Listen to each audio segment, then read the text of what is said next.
myself back in the mix. And I think that's just, like a little, like, more so leeway than a lot of other guys. I feel like because of the things that I've done for the company over the years. So it's like that backstory of the things that the 20 fights that have got me to this point. So, you know, I don't think there's a lot of leeway yet, so I'm looking to get back in the mix. You talk about being back in the mix. Is it important for you for people thinking you guys as a title contender versus just like, damn, that's Dan Hooker. We know when he goes out there, it's going to be a strap and we want to watch him fight. It doesn't matter where the rankings are. That's why I'm fighting Jalin Turner. That's why I'm fighting the guy that's going to get me back into the top 10. I'm not fighting for fun or for money. Like, there's plenty of other guys on the roster that could be doing that for, names across the desk. You could be doing that for. I'm fighting Jalin Turner, very talented kid, to get myself back in that conversation. And a win over Jalin, especially an impressive performance, I think it does that. It seems like you're impressed with Jalin, but what do you think of as a opponent? You've obviously faced top level competition. I mean, does he stack up with the guys that you faced before? 100%. There's a reason, like a lot of guys are turning his name down. It seems to be the guys that always end up getting. So yeah, it's because he's a dangerous opponent. Obviously, watch a lot of film. Like he's got a lot of finishes on his record. I got a lot of finishes. Like it'll be exciting. Last thing to be direction moving forward. It doesn't feel like you just want to be in exciting fights. You don't want to be. It sounds like your direction is get me to the top of the ranks. Is that right? Is that what you feel? You go for yours back into the top of the rankings versus just let me get the most exciting fights possible. 1,000%, and that's like, that's a position I found myself in where it's like, do you want to be? It's like everything I ever asked for from the sport over the years, like I got, you know, like, man, I want to be a UFC fighter. Like you get it, and you have to set like a new target. You know, like man, I want to be in the rankings.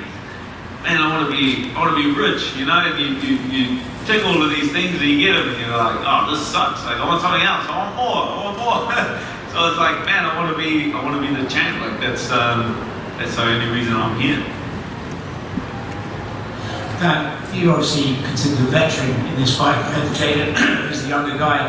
Do you think when it comes down to it, your experience might just win this fight? You know, if he gets there and you take him into deep waters, has he ever seen anything that you can offer? I think he's like quite aggressive. I think he's quite aggressive, and I feel like a lot of guys didn't have like the composure to deal with that aggression. I definitely have the composure to deal with it. Like when it comes storming in, I'm not really one to panic or one to get spooked. So I think that's going to be like a big thing. So yeah, that comes from experience. This is something of a cliche question, but do you feel like you want to beat this guy to prove that you're still one of the top names in the division? Do you need a finish to prove that, or is it just, hey, if I can outlast this guy for 15 minutes and prove I'm the better guy all round, that does the job as well? Oh man, if I could predict the outcome of fights, I'd be a billionaire by now. But I honestly can't. It's like asking how long's a piece of string. You know what I mean? Like I'm trying to finish them from when the bell rings to when the bell ends. Whether I'm throwing punches, moving backwards, shooting takedowns, like they're all there to try and switch the other guy off. That's all. Even if it's being boring, I'm being boring long enough so the other guy turns off. That's the only reason I'm being boring. So it's like, but it just gets harder to finish guys. Like you can't just storm over there and take guys out of the game. You gotta play the game properly. Did you do any work with Brad for this camp, considering him and Jalin don't do it history? No, he's in Thailand. He's in Thailand training at Bangkok MMA for the deal with Frankie George. So no, I wasn't able to. He would have been a good body. You know, he's another lightweight, pushes me hard. But yeah, it's mainly like our coaches have had time watching him, studying him, breaking him down, watching him studying. Like I'm sick of watching his face. Like I've watched so much. See so much tape and I've seen it so many times. Like this fight, it has to happen. Going off that, does this feel like one long fight camp, considering you did have to pause it at one point because of your hand injury and then you're back fighting again? Yeah, kind of like like you break your hand, but obviously like you break your hand and you're not just sitting on the couch. Like that's not a fractured spine or anything like that. Where you're bedridden or anything like that. I just have one hand. Like I've been in the gym using my other hand. Still Oh no, don't tell the New Zealand. The pain of being but yeah, I like training all through it. Like you just train around it. So it definitely has felt like just like a super long camp. Was there any reason for the color hair? Nah, complete impulse decision, as a lot of my other decisions. Were the tattoos impulsive too? They were actually. So they were. Yeah, it was like after the UFC Perth, and then I was headed back to New Zealand. A cyclone hit New Zealand, so then they cancelled my flight back, and so I like redirected it to the Gold Coast, and I went with my wife and daughter to the Gold Coast, and then I had a friend in the Gold Coast, and he was just like, hey, if you need anything while you're in town, you know what I mean? Like, and then I was like, yeah, we'll get a tattoo while I'm here. And then it ended up like 12 hours later, I got like half my back done, and I was like, oh man. Then I get back to New Zealand, and I was like, oh, I want to get something, because I can't just have one tattoo, that'll look dumb, right? So I was like, I need another tattoo, balance it out, and then I'm done. I was like, supposed to be a lot smaller, but then Rod, who did the tattoo back in New Zealand, said stay skinny, like draws like all the way up and like all the way down, and I was like, oh well, this is how we're going this way. So they were, yeah, it was very unintentional, but I'm very happy with how it all turned out. Impulsive tattoos don't usually take out your entire back. Yeah, you'd think that. You would think that. But now I know I can get goaded into tattoos the same way like fights. Like be like, oh, but you won't tattoo your whole chest. And I'll just be like, nah, I won't. And be like, how are the shins? What a wuss. And you're like, alright then, let's go, let's do it. How are the shins? Yeah, you can. I definitely know why a lot of people don't have their feet and ankles tattooed. I was like, at no point was that all good. The final one for me. I'm glad I only have 2 legs. I don't have 4 legs. Final one for me. Saturday's also going to be Robbie Lawler's last fight. So I'm curious, like, what are some of your earliest memories of him? Did you have a favorite fight memory from his career? Favorite fight memory? I was there when Robbie fought Carlos Condit. We had 5 rounds of Condit in the absolute war. Obviously the McDonald fight, but man, massive Robbie Lawler fan throughout the years. This will be. Oh, if he gets. I'm gonna go berserk if he knocks him out, and then I have to walk out and be like, am I getting in trouble? I might have to not watch the Robbie Lawler fight till after my fight. Just one here for you. After the first fight with Jalin fell apart and fought Gamrot, he was saying he was going to be on the fight with you and didn't want to fight you and rather train with your team. Did you take any of that as like a slight?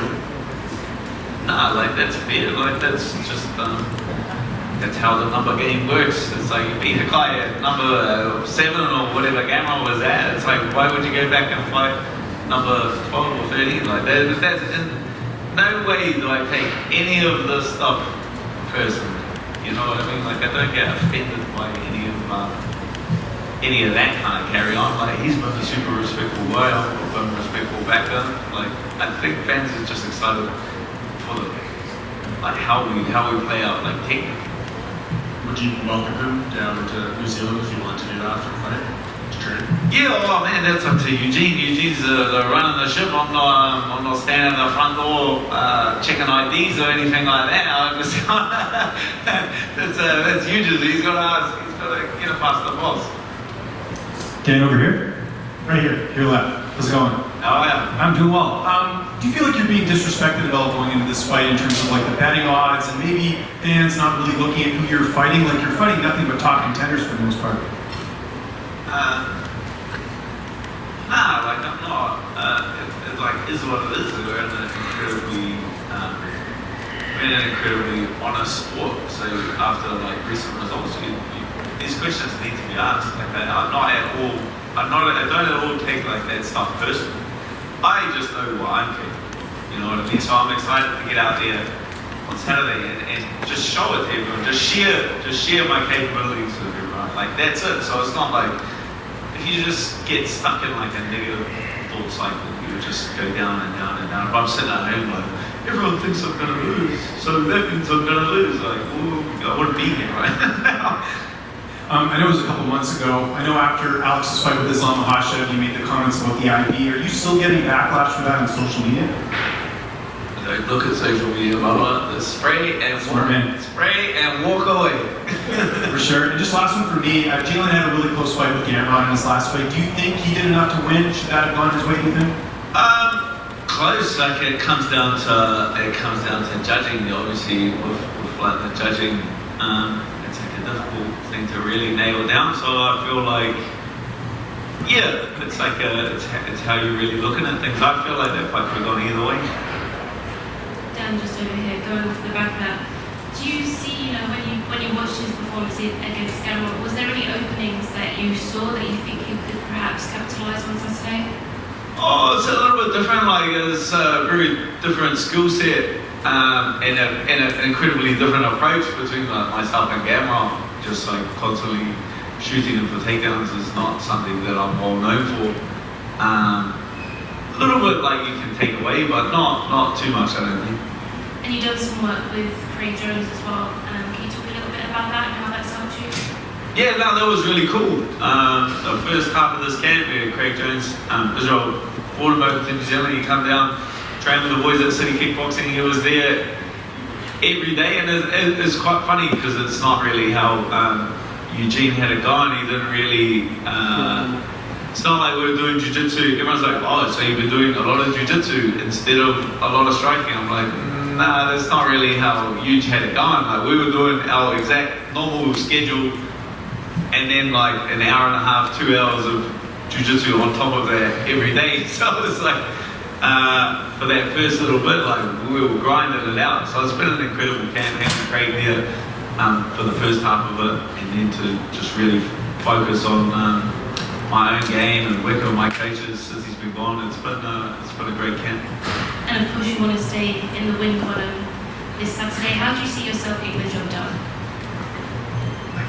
Again, if I knew, I would bet the house on myself through a shell company. But I don't, so I won't. And can I get a prediction for the main event? Bolko. Well, I think we got 40 volt back. 40 volt back. I think he closes the distance, buries his head in Yoya's chest. And I think he's in a bit of trouble after that. And just last one for me, there's the BMF Titan fight coming up. I'm just curious your opinion on that with Dustin Poirier and Justin Gage. Oh, that's a mad fight. Like once I found out the BMFs you get the pay-per-view points for BMF, I was all behind it, and that fight needs it because that fight will sell like crazy. Because if you've seen the first one, you definitely want to see the second one. I got that as a toss-up. I feel like that's like a true 50-50 fight. Like they're both equally as cool. Thank you. Last question. Hey, right here.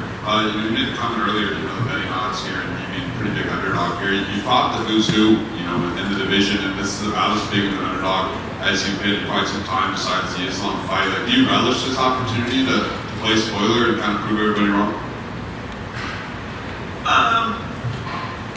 To a point, it's not like a real, I don't know if you noticed, I don't really listen to other people